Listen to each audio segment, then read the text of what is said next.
नमो बुद्धाय, जय भीम। मैं बौद्धाचार्य अनिल कुमार आनंद। मैं आया हूँ सिमरिया तहसील अंतर्गत बुद्ध विहार मझियार, डॉक्टर अंबेडकर बुद्ध विहार मझियार में परम पूज्य भंते धम्मप्री को मेरा सादर वंदना बनवाया गया। ये बुद्धिस्ट प्लेस, यहाँ एक प्राचीन मूर्ति भी रखी हुई है, देख सकते हैं साथियों।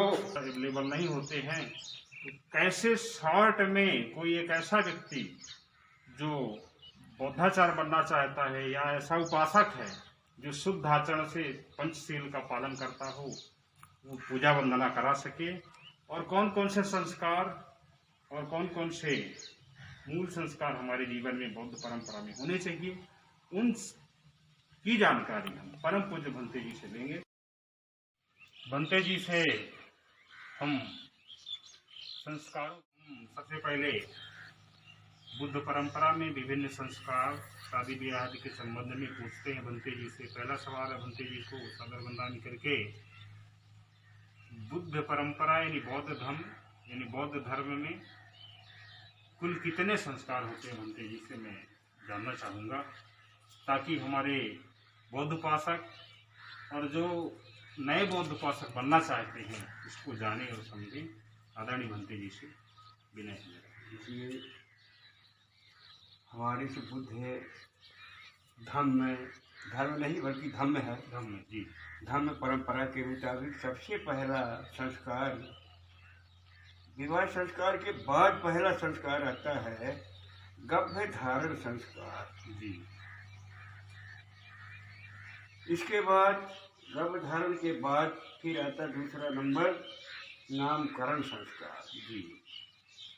नामकरण संस्कार के बाद तीसरा आता है मुंडन संस्कार। इसको और अपनी भाषा में क्या कहते हैं? मुंडन तो हिंदू केश कंपन संस्कार बनता है। इसके बाद आता है आपके अन्न प्रहसन संस्कार, जिसको अपने पुराने विचारधारा के मुताबिक उसे कहा जाता है पसनी, बच्चों की पसनी। वो अन्न प्रहसन संस्कार के रूप में मनाया जाता है। और पांचवा है कर्ण भेद छेदन संस्कार, कर्ण भेदन संस्कार कहलाता है। और छठवां विद्यारंभ संस्कार, विद्यारंभ संस्कार कहलाता है। और सातवां है प्रवज्जा संस्कार। प्रवज्जा संस्कार माने विवाह संस्कार होने के पहले ये प्रवज्जा संस्कार हर बौद्धों को चाहिए कि अपना पहले प्रवज्जा संस्कार करा लेना चाहिए, चाहे एक दिन के लिए, चाहे 3 दिन के लिए, चाहे 5 दिन के लिए। बौद्ध होने के लिए हमको जो मुख्य जो संस्कार है प्रवज्जा संस्कार भी बहुत जरूरी, बहुत आवश्यक जी। इसके बाद छठवां संस्कार है, 8वां संस्कार है विवाह संस्कार। प्रवज्जा संस्कार के बाद ही विवाह संस्कार करवाना चाहिए, लेकिन यहाँ कुछ नहीं होता जी। इसके बाद आता है मृतक संस्कार। मृतक संस्कार ये अंतिम विदाई है, जिसको माने जीवन पर्यंत दुख से मुक्ति होती है, तो मृतक संस्कार के बाद ही उसको मुक्ति मिलती है, सारे दुखों से दूर हो जाते हैं। इसके बाद आप आता है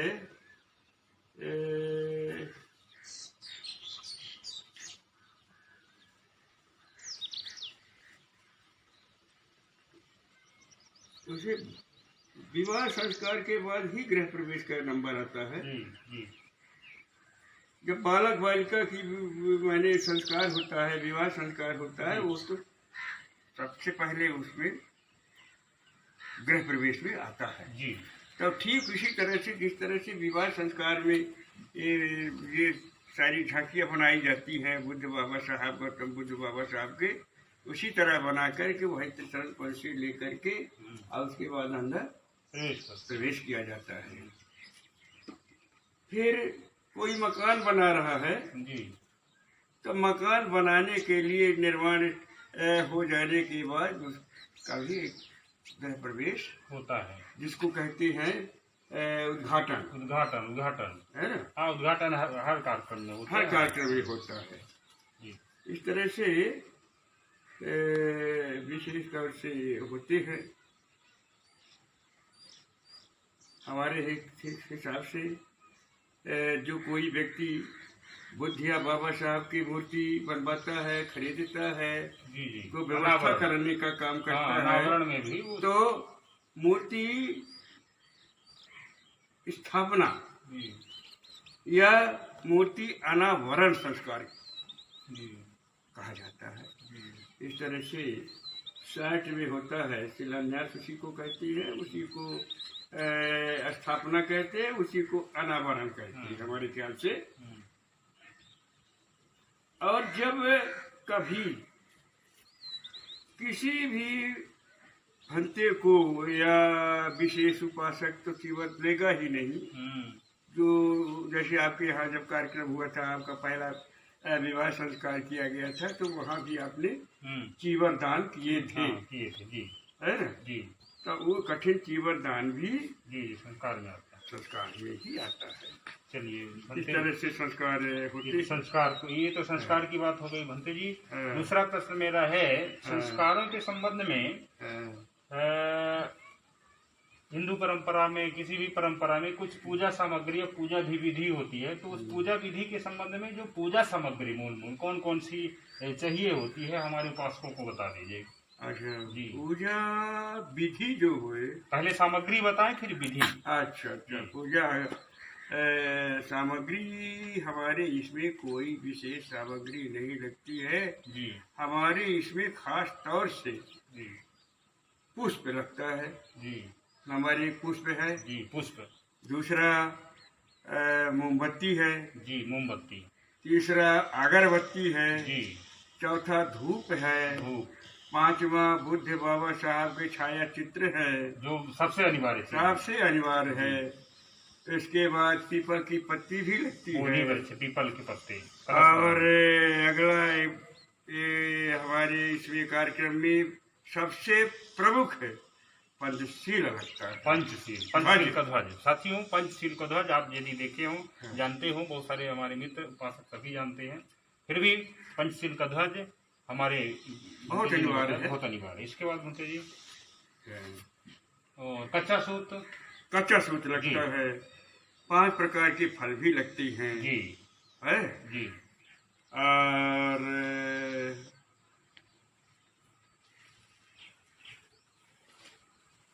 अब कलश बनाने पीपल की पत्ती कलश बनाया जाता है। अब विधि में चलते हैं, विधि कैसे कलश बनाए, कैसे अशोक चक्र बनाए, और फिर कैसे पूजा वंदना शुरू करे, कहाँ से शुरू करे, थोड़ा सा शॉर्ट में विधि के संबंध में बताएं बंदे जी। देखिए, इसके विषय में खास तौर से धम्मचक्र हमारे इसमें अनिवार्य है। हाँ, अशोक चक्र, धम्म चक्र भी बोलते हैं, अशोक चक्र भी 24 तीलियों वाला। हाँ, 24 तीलियों वाला होता है। उसको काहे से बनाया जाता है? उसको आप 5 रंगों से भी रंगा जा सकता है जी। यदि 5 रंग नहीं रहेगी जी, तो आटे से भी बनाया जाता है। उसमें विचार करें कि हम थोड़ा सा हल्दी का उपयोग भी कर सकते हैं यदि विशेष आवश्यकता है नहीं, लेकिन यदि हम चाहे तो उसके भी हम जितना सादा आकर्षक दिख सके मूल्य है। और दूसरी बात इसी में ज्यादातर आप लोगों को, मैं भी खासकर बनाता हूँ, थाली में उल्टा करके उसको बनाने का मूल उद्देश्य क्या है अशोक चक्र का? इसलिए कि जमीन में बनाएंगे धम्म चक्र बुद्ध का प्रतीक है।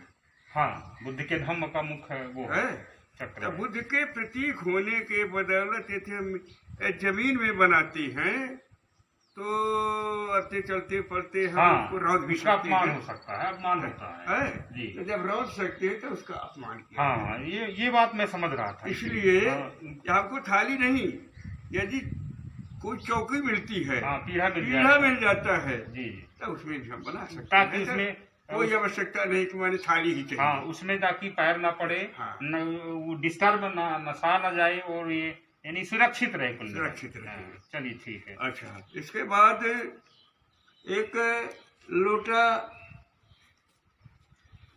हमको जल भी नहीं ले सकते वैसे, क्योंकि यदि हम जल लेते हैं तो हम उसी पुराने विचारधारा में पहुंच जाते हैं। लेकिन कहीं ऐसा लोटा हल्का हो गया, हाँ, उसको वजन रखने के लिए वजन बनाने के लिए उसमें पानी पानी डाल दिया, ताकि वो इधर उधर धक्का में सावधानी जल्दी हिलने पाए। जी और 5 पत्तियों से उसका कोई अंदर है क्या?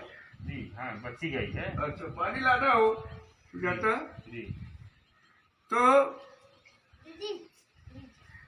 हाँ, रख दीजिए जी। अच्छा, तो पानी, हाँ, लोटे में पानी रखे के उसमें 5 पत्ती से हम कलश को सजाएंगे। 5 पत्ते कलश में होना चाहिए, है? 5 पत्ते। या कहीं कहीं तो ऐसा मिलता है, मैंने लेखक बहुत ऐसे हैं कि जम्बू द्वीप जो हमारे भारत का नाम है, जी, जम्बू यानी जामुन का पेड़, जामुन की पत्ती भी हम रख सकते हैं। जी जी। इसमें मूल वंश कथा में भी पीछे तरफ ये सामग्री के संदर्भ में डॉक्टर साकेत वर्धन ने ये लिखा हुआ है। अच्छा अच्छा अच्छा, ये बोधि वृक्ष, वट वृक्ष, जामुन का और बांस का, नीम का, इन 5 वृक्षों के पत्तों को उन्होंने इसमें भी लिखा है। हाँ, लेकिन जहाँ कहीं नहीं मिलती है जी जी, तो आप सबसे उपयुक्त आम की पत्ती भी होती है। हाँ, आम का भी लिखा होती है, आम का भी। अम्रपाली ने आम वन ही महामानव तथागत बुद्ध को धमदान किए थे। आम्र बेड़ू वन है, बेड़ू तो बांस है, आम्र या बेड़ू दोनों दिया, आम्र या बेड़ू। हाँ, तो आम्र यानी आम जी जी, और बेड़ू यानी बांस। माने तो आपके पास जितनी सुविधा हो उतनी कर सकते हैं, अन्यथा हम प्रयास नहीं करते कि हम बरगद का ढूंढे कहाँ है कहाँ नहीं है, बांस कहाँ है मिलता है नहीं मिलता है, जी जी, जामुन कहाँ है मिलता है नहीं मिलता है। इसलिए जी, हमारे लिए सबसे ज्यादा वो भी पीपल की पत्ती यदि कहीं तोड़े हुए मिलते हैं, हमको तोड़ना ना पड़े, प्रकृति का नुकसान ना करें, ये हमारी।